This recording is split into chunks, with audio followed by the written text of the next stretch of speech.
Bonjour. Parfois la réalité dépasse la fiction.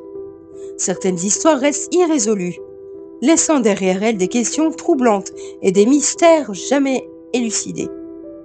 Aujourd'hui, je vais vous raconter 3 histoires vraies, 3 événements qui défient toute explication logique. Des disparitions étranges, des comportements inexpliqués, des indices troublants. Ouvrez l'œil et surtout, ne restez jamais seul trop longtemps.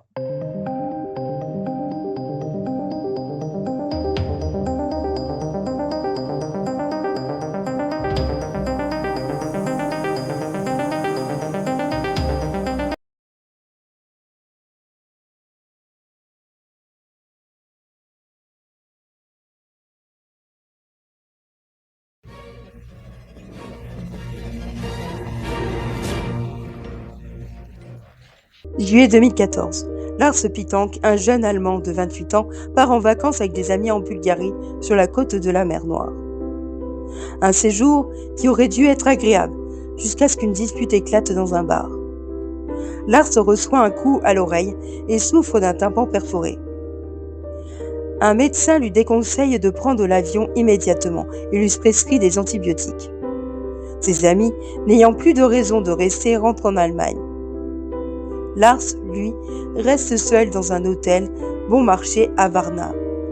Et c'est à partir de là que les choses deviennent étranges.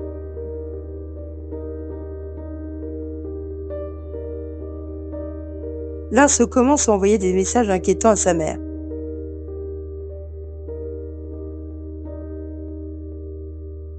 Je ne me sens pas en sécurité ici. Quelqu'un me suit. Il lui demande même de bloquer sa carte bancaire et semble paniquer. Il quitte précipitamment son hôtel en laissant toutes ses affaires derrière lui. La dernière fois qu'il est vu, c'est sur une caméra de l'aéroport de Varna. On le voit entrer dans un cabinet médical et soudain, sans raison apparente, il se lève, jette son sac et s'enfuit en courant. Il traverse le hall, sort de l'aéroport, escalade une clôture et disparaît dans une forêt voisine.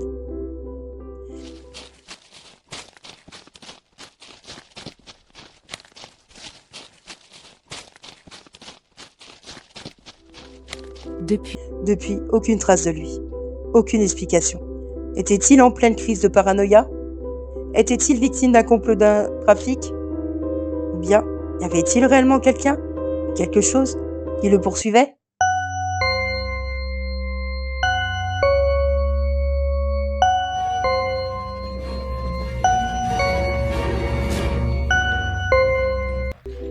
Février 2013. Elisa Lam, une étudiante canadienne de 21 ans, part seule en voyage aux États-Unis.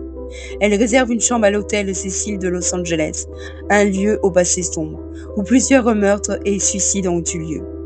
Quelques jours après son arrivée, ses parents n'ont plus de nouvelles.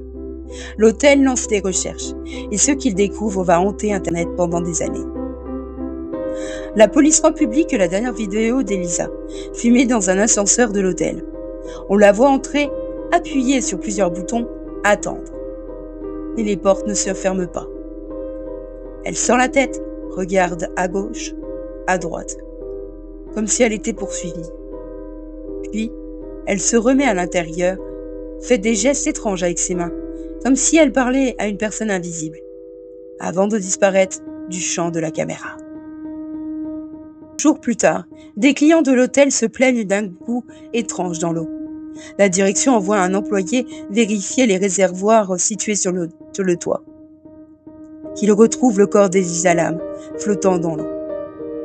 Mais voici ce qui rend l'affaire encore plus étrange. Le réservoir est fermé par un couvercle lourd, difficilement ouvrable de l'intérieur. Aucun escalier direct ne mène au toit. Et la porte d'accès est censée être verrouillée. Alors, comment Elisa a-t-elle pu y rentrer seule? Accident, suicide ou intervention extérieure? À ce jour, le mystère reste entier.